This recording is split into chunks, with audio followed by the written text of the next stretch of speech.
Let's talk about a not so secret to making a ton of money playing poker. It's called the fundamental theorem of poker. It was first coined by a gentleman named David Sklansky. That is spelled Sklansky.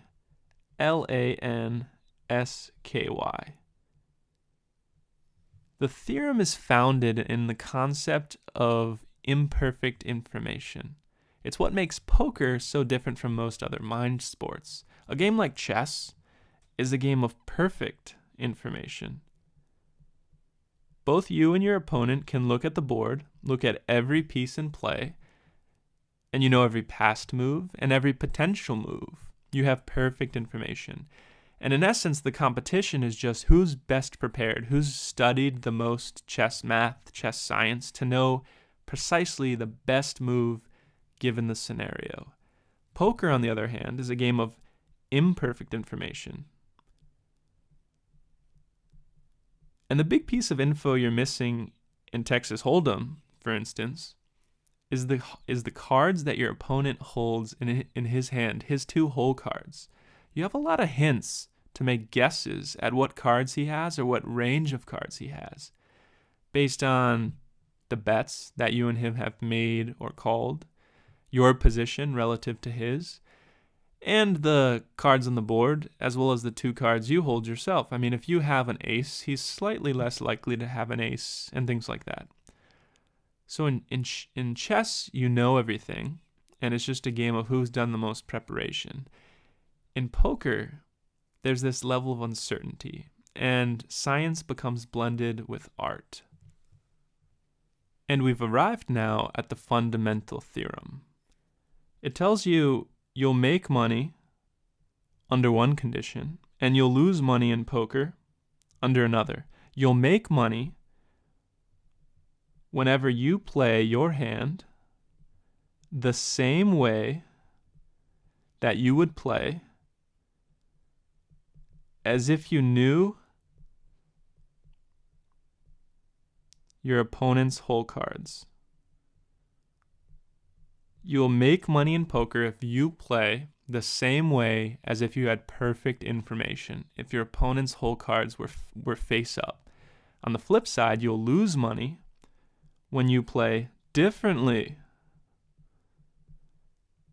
than if you knew what your opponent's hole cards were. So that's the theorem. Let's go through an example so that it's clear to you. Let's say that you have 5, 6 suited. 5 of spades, 6 of spades. And your opponent, we know now after the fact, he had queen of diamonds, jack of hearts. And the flop comes out jack of spades, 3 of diamonds, 4 of spades. You're out of position, so you check. He actually bets. So good move him. He bets the best hand.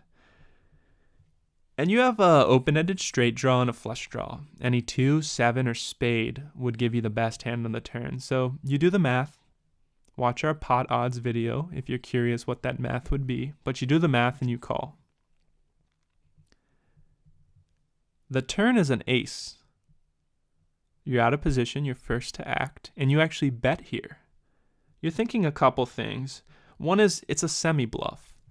You don't have a hand, but you have those straight and flush draws. You have a big chance of getting the nuts on the river, and you're also representing that you have an ace. It made sense that if you had an ace, you would check call his bet on the flop. So what does your opponent do? He actually just calls. And before you knew what the fundamental theorem of poker was, you would say, darn, you failed. You wanted him to fold and he called, so you made a mistake. No. Your opponent actually made a mistake.